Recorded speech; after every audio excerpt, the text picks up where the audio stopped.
Hello everyone, I'm Chester44 and welcome to this Let's Play of Blades of Avernum. Last episode, we happened to finally find out some information about the golems. Some mage named Janok created them, effectively as revenge against the Empire, who happened to kill the woman he loved, though it's not clear why. Why this Empire soldier killed them. It looks like what may have happened was an Empire soldier.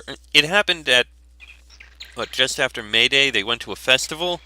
It seems like the two of them got separated.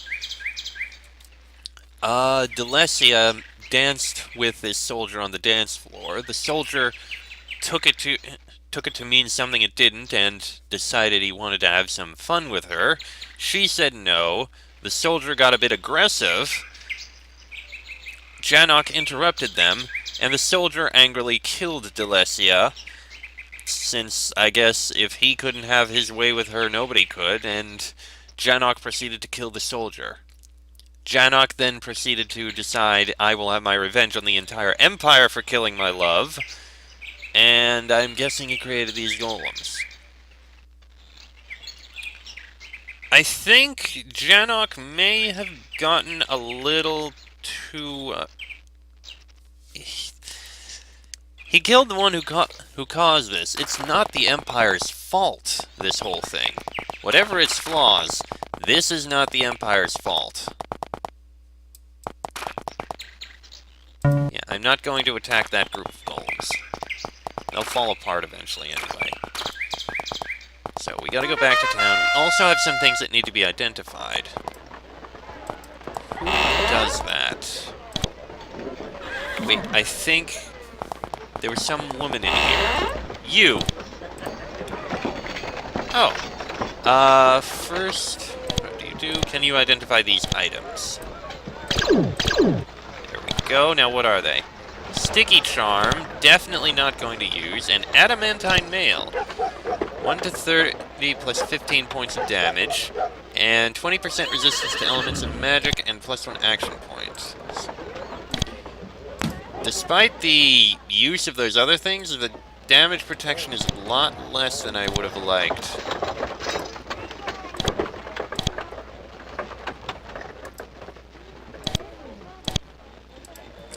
I mean, that's pretty good. Oh, right! You needed defense. Because you're encumbered. Badly encumbered at that. Actually, Bonnie, I think 1 to 40, so that's 6 to 45. And this gives... Okay, yeah, you know what? Give this to Bonnie. Actually, what's the encumbrance? 25%, 15%. That's a lot less encumbrance. 16 for 45. So these two are actually a lot more defense. That's a pretty good defense, but I'm going to leave it at that. This we can sell. Okay, that's pretty good. Let's talk around town, see if anyone knows anything. Okay, we've already spoken with him.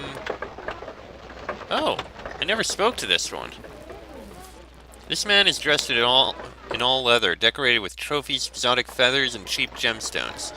He has a deadly-looking axe at his waist and a longbow on his back.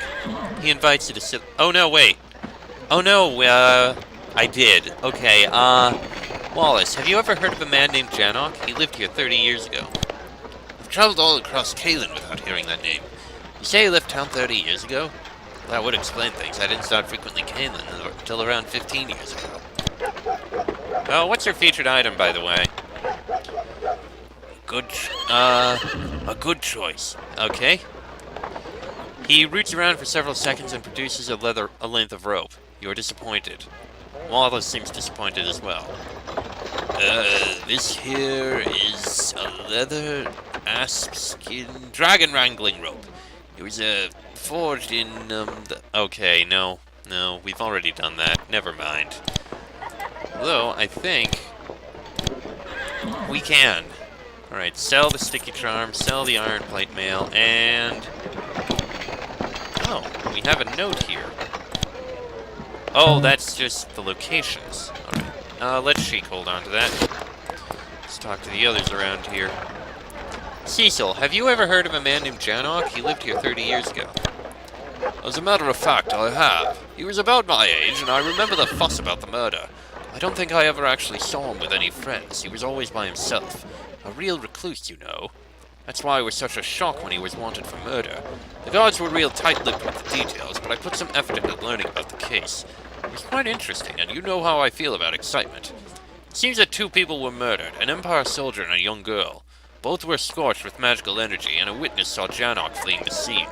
I have no doubt that if they caught him, he would have been found guilty. But they never caught him. My guess is he wound up as food for some wild animal. Wait, they were both scorched with magical energy?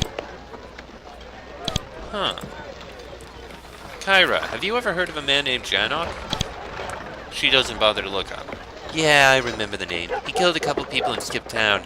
I don't know his life story, and I wouldn't waste my time telling it to you lads if I did. What about you, Irma? You're old. Have you ever heard of a man named Janok? I have always enjoyed observing the children around town, and I remember thinking him an odd child. Always alone, that one. It sticks in my mind because I thought about it a lot after that shocking murder. Happier by himself, I suppose.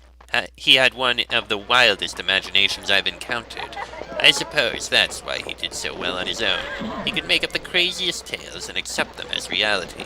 He'd imagine friends for himself and like. I suppose he was a bit too detached from the real world. One day he snapped and 2 people wound up dead. They never did bring him to justice. It's a really sad story. Really?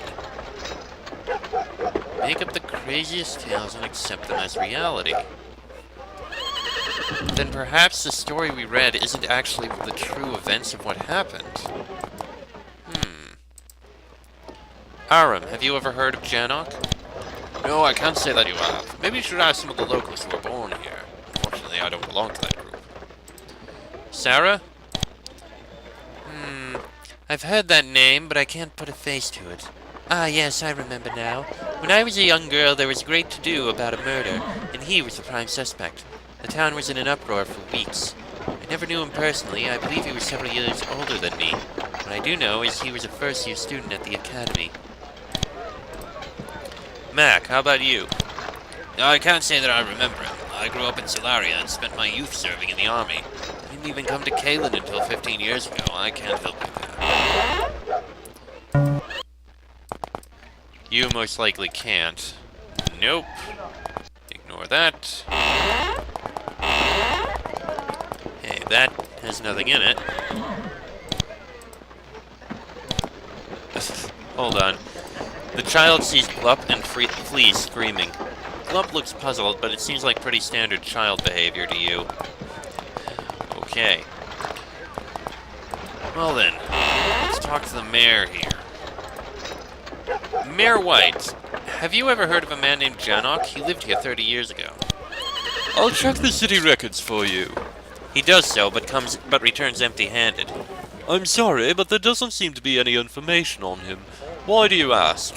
You tell him that you suspect that Janok is responsible for the golems. Well, if he's a wizard, then the folks at the academy probably will have heard of him. Perhaps some of the townsfolk will have heard of him. I didn't even live in Kalen that long ago. I was transferred here by the Empire fairly recently. That's all the advice I can give you, really. I apologize. Tell him about what you found. You tell Mayor White about the laboratory and library you found in Smolt. He looks concerned, saying, "This is very important news, but I believe you've come to the wrong person. I don't really know anything about magical machinery and such. Perhaps Tuchin or someone at the Academy can better help you." Alright then, to the Academy!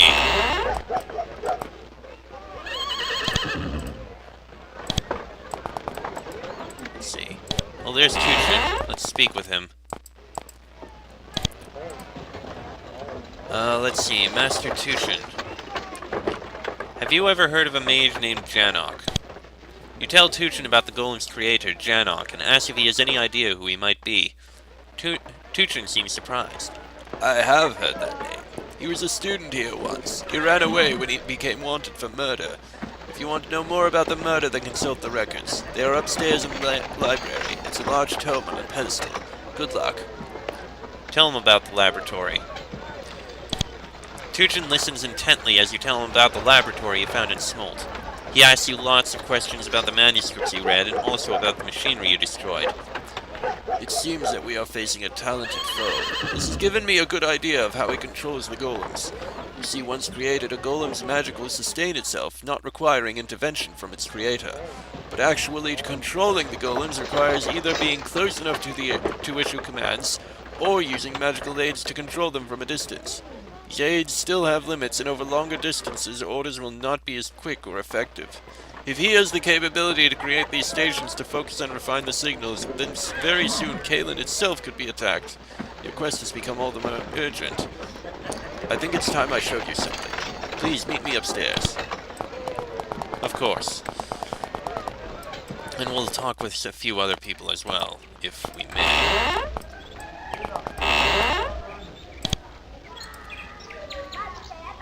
Oh no, that's the journeyman. You know what? What the hell? Here's your 5,000 gold, this better be good.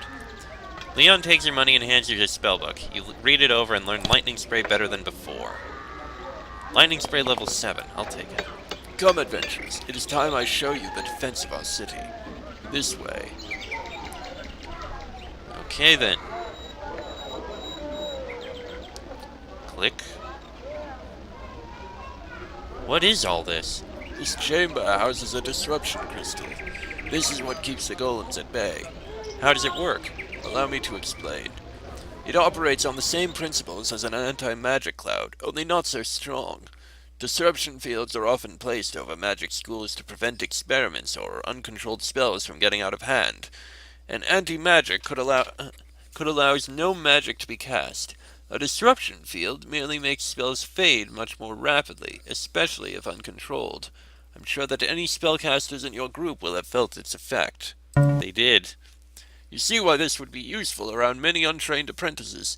A spell that could destroy the school would only singe a few eyebrows, but more importantly at the moment, this field interferes with golems. It unravels the magic that holds them and destroys them within minutes. So Kalen is safe. We'd hoped so, but it seems that this rogue wizard knows what he's about. The strength of the field is limited. His experiments are getting closer. He will find a way around it soon. And then our destruction is at hand. Give us the crystal. With it, no golem could touch us. I'm afraid it doesn't work that way. You see all this machinery? This is what really controls and feeds the field. A portable disruption crystal would only have a several-yard radius at best. He thinks for several moments, then gets excited. Hand me one of those books you took. You do so. He looks over it, mumbling, If you redirected the exhaust conduit for greater output and disabled the broadcasting unit... Yes, I think this could work. You ask him what he's talking about. Tuchin is so excited he can hardly contain himself. We could use his own machinery against him. The power source used to communicate with the golems is almost identical to the one we use for the crystal. If you plug the disruption crystal into the machinery at his headquarters, then every golem in the factory would be destroyed. I'll just have to give you instructions so you can handle the minor differences. It's brilliant!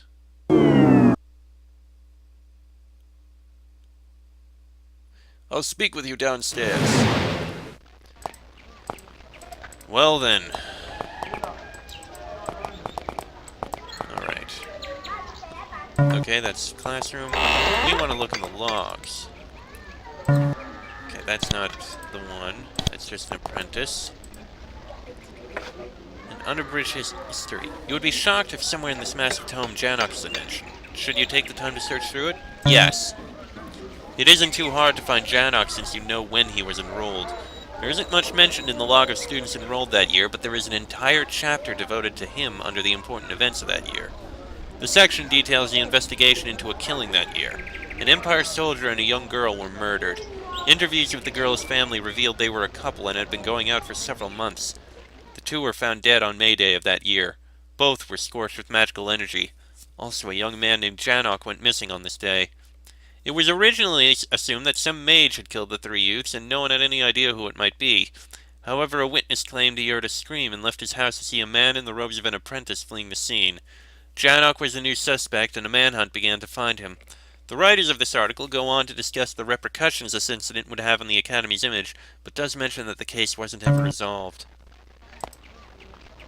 The murder report contradicts Janok's accounts of the murder. The report claims both were killed by magical energy, and also claims that Delesia and the soldier were a couple. The truth can only be discovered by confronting Janok. Hopefully you'll have a chance to do that. You will have to be stopped if you're to save Kaelin. Oh, merge this with what the old woman said, and... Professor Aaron, do you have anything to say about Janok? Yes, I do remember it. I was a new teacher in the academy, and he was one of my academy classes. It was pretty traumatic having one of my first students as a murder suspect. He was a very adept student, very talented at magic. However, he seemed to spend all of class daydreaming. I thought he was a very strange young man, and even stranger once he committed murder. So... that's what happened. It's not revenge. It's jealousy. Fascinating. That, or the Empire altered everything. Okay, you wanted to talk with us? He is hurriedly jotting notes down. Yes, I'm just finishing up your instructions on how to turn on the destruction crystal. From the diagrams I saw in the notes you gave me, it should work. The machine that commands all the golems runs on the same concept as our machines here. The beams power the console, which runs the current up into the gem. The rest is very technical, but know that the two are similar enough to work. All you need to do is power off the machine, otherwise the backlash will probably kill you, then switch whatever he is using to broadcast his commands with our disruption crystal. Then turn the beams on full power. The more energy you put in, the greater the field. He hands you the paper and the crystal. Remember, you are carrying our only means for defense. If you fail, Kaelin will not last a week. You asked him if he knows how to find where the golems are. I don't know. That's your bet. If you didn't find anything at the lab in Smolt, then I'd advise you try again. That's your best chance. I think we know who to talk to, though. I think. Tell him about what you found. Isn't that who we're supposed to talk to?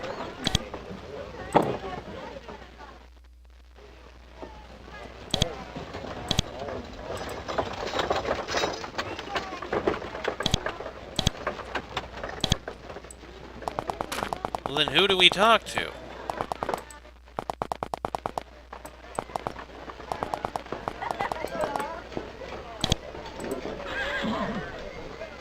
Oh, here, show him the note you found. You tell Tuchin about the note you found in Smolt. He looks it over, then asks you, Have you read this yet? You answer that you have. That's good. Now this note seems to suggest that the golems are coming from Mountain Watch. You ask him where that is. Mountain Watch is an ancient tower to the west of the Drusilla Keep. It was once inhabited by a vampire, but that was even before the Troglodyte War. Now it's just abandoned. At least we thought it was. The path up to the keep has caved in about a century ago, and no one has been up there since. You'll have to find a different entrance. Wait here. He walks over to a bookshelf and rummages around for about half an hour. He returns with an old dusty tome. This is an account of when the tower was turned into an Empire garrison. After the vampire was kicked out, of course. It claims that the tower had a sewer system. You can get into the towers to the south. Then hopefully you can get up into the tower itself. Here's where the entrance should be. He points it out on the map. Good luck. Okay. So we need to head to the south.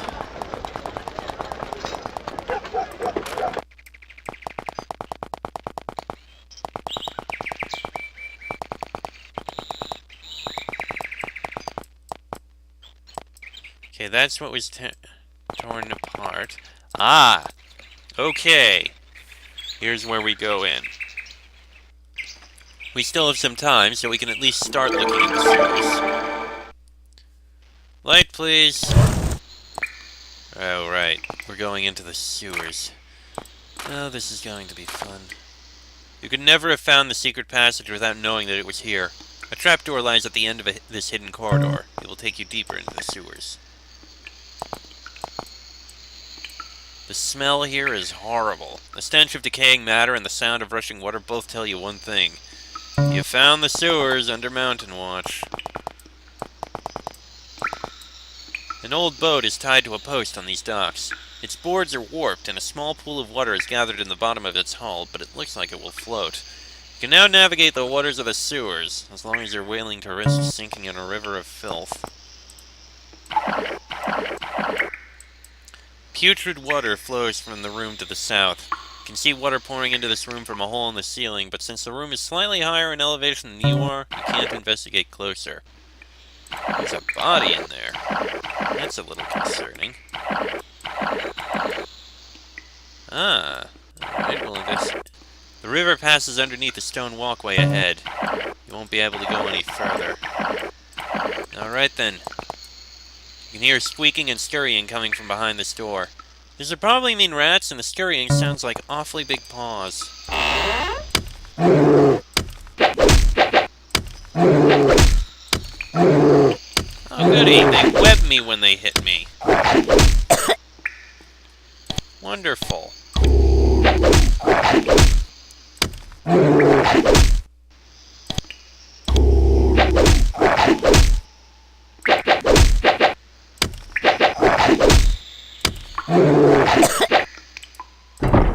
Okay, fortunately we can do this and recover all of our health.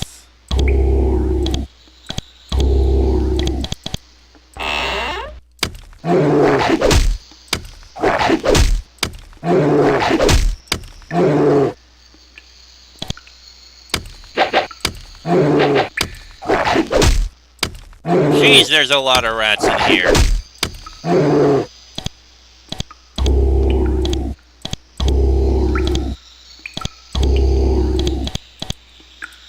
The rats in this room are not mere sewer rats. They are far larger than any normal rat you have ever seen before. You have the misfortune to stumble upon the room where they have chosen to make their nest. You see a glint of metal from the rat nest. You'll have to check it out once all the rats are dead. The last dire rat falls dead. The swarm of rats ceases. You can check out their nest now.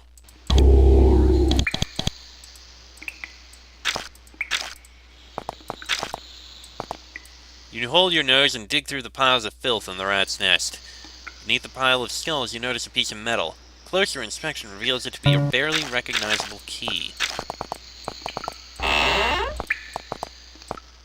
The floor in this room is collapsed. It is too far to jump, and you have nothing to help you cross.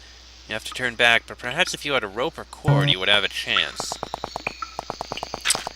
That 100 copper coin rope that we got. Fortunately, I already spent the 100 coin in order to get it, so all we need to do is pick up the rope I dropped off, and we're good. Simple enough task. Oh, that's not it. Oh, right, it's to the north. Too far north.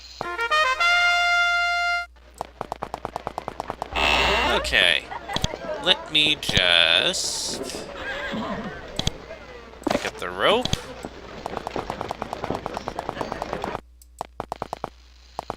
And back we go.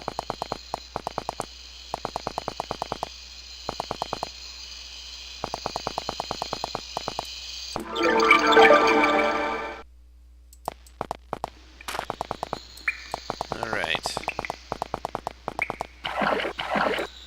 Yeah, we already went through that. Rats are all dead.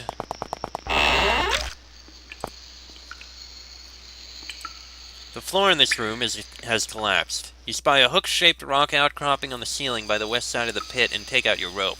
You probably throw the rope over and swing across. Do you? Let me save first. Alright, let's swing across. You make it across safely and wind up your rope. You should be able to make it back in the same manner. Good. You see what was once a dock to the north of you. Unfortunately, the ramp down has collapsed and there's no longer a boat tied there. These sewers must have been abandoned for ages to have fallen into such poor repair. It's quite probable that you are the first person to even come down here in years. There certainly aren't any maintenance crews. Ooh, loot! I want it!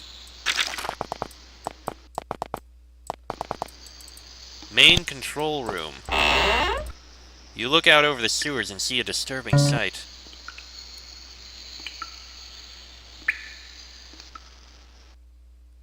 The gates blocking this channel are closed, and debris and filth have piled up around them. Water flow has been reduced to a trickle through this drain. This would explain the filth buildup throughout the sewers. Looks like the path to Mountain Watch itself is through the blocked passage to the north. You'll have to clear the way if you want to achieve your goal. Okay, try to turn it.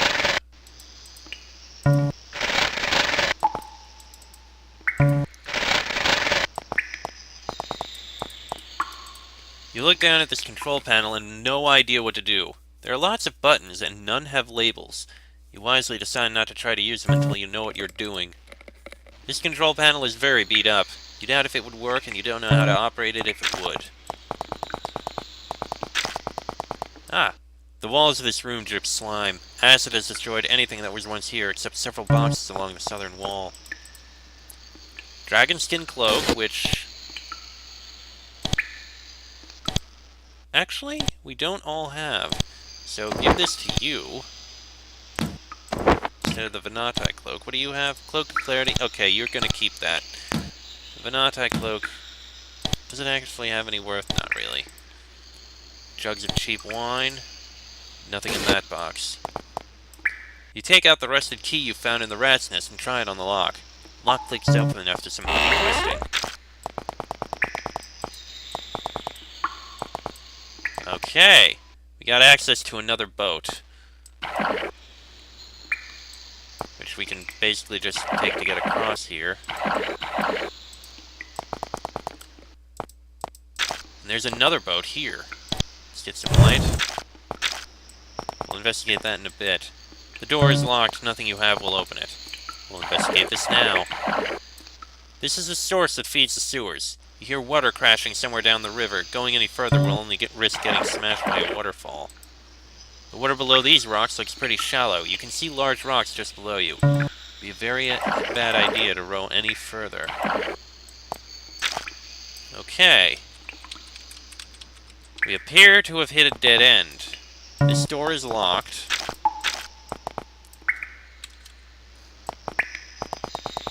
Can't really do anything else here. Unless... nope, nothing over there.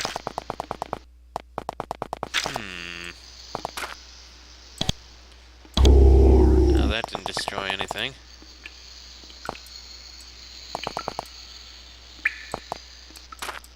Yeah, jumping down there would not be a good idea. We wouldn't be able to get back up.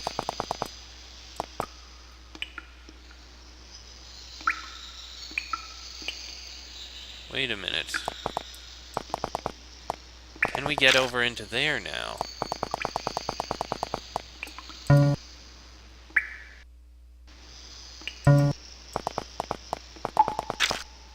Oh, we closed that gate.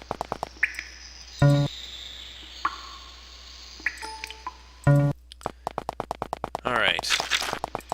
I want to make sure all these gates are open. I don't know which one it was, so let's try and find out.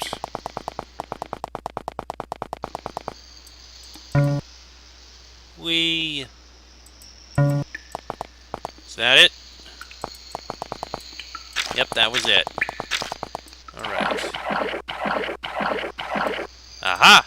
The wheel you turned to stop the flow of water into this room. The water here must have been pretty shallow because you can see the floor. It is covered in trash and debris. It reeks. The stench in this room causes you to nearly choke. Nonetheless, you poke through the piles of filth on the floor. You are rewarded for your suffering when you find a key strung on a chain around a dead body's neck. And a silver ring, which, well, it's worth a couple copper pieces. Just need to wipe off the gunk. Okay, good. Now let's move on.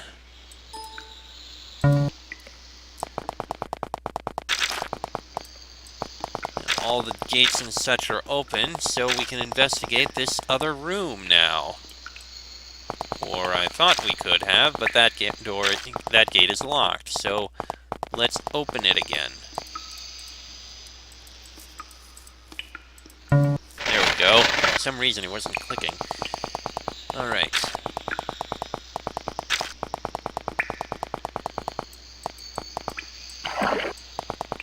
this. You pull out the filthy key you found on the dead man. Fits the lock perfectly. This room was once a library and office for whoever was operating the sewers. The bookshelves were stripped before the sewers were abandoned, but the pedestals across the room still have large volumes chained to them. You dig through this old desk and find a handwritten booklet of papers detailing the complex orders required to operate the sewer's machinery. Must have been left behind by some operator who didn't want to forget how to do his job. And a silver bracelet. This book is so unreadable, most of the pages are soaked and the ink has run so much that it is illegible. The purpose of the floodgates. Water levels in Mountain Watch's sewers are controlled by a series of floodgates. The main drainage channel, which flows east, is really just the natural water source for Lake Tybor. The gates across this channel are only iron bars. The waterway to the south, however, has massive stone gates, which when closed can completely stop the flow of water. This allows the control of water levels in Lake Tybor. All gates are controlled from a control panel at the centrally located main control room. However, each of the major gates also possesses a manual emergency switch, located near their respective gates. Okay, good to know. So let's get out of here. Get back over to the control room so we can activate the gates.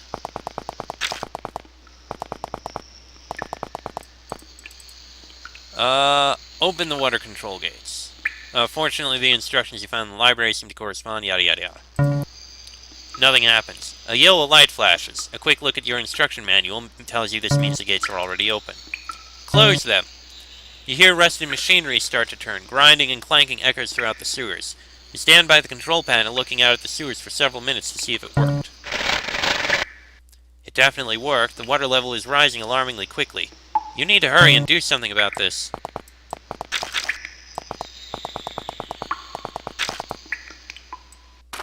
I don't know what. Open. You try to open the gates back up and release the built-up water. A red light flashes on the control panel.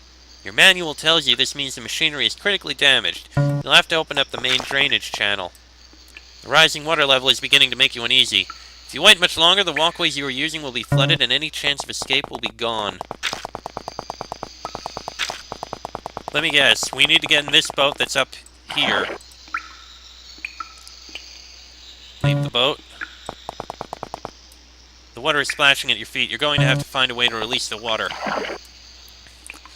The water level is rising quickly. The water below these falls has gotten high enough that the dangerous rocks below are now underwater. However, just because you can't see those rocks anymore doesn't mean that they can't still wreck your boat. Should you try to go over the falls? Row over the falls. You survived the waterfall. Now you just have to let out all this water before it floods the whole sewers. Nope, not there. It's on the other side. Here. You can't get any further down this passage because of all the debris. If you could clear it, then you could probably walk past here and into Mountain Watch. The rushing water has risen too high. It has flooded all of the dry ground and swept you away. You are quickly dragged down by the swirling eddies and drowned. How unfortunate. Okay, it was east that we should have gone to. Let me reload. Alright, finally got back to where I was at the beginning. Well, not the beginning, but where I was with the controls, and well, I also happened to look inside that one box that I thought I looked in but didn't have anything. Turns out it did. I had to hack it open because there was a lock. Hacked it open, found only a single unidentified potion, and also a bunch of slimes decided to show up and try to kill me. Fortunately, I got rid of them. Anyway, I would turn this on, but we're out of time. This episode's gone on long enough. So, I'm going to end this episode here. Next episode, we'll hit that switch and this time actually succeed in not dying. That'll be in the next episode. So, until then, I'm Chester44, that is Fox, Sheik, Bonnie, and Draco. This has been a Blades of Avernum Let's Play, and I shall see you all next time.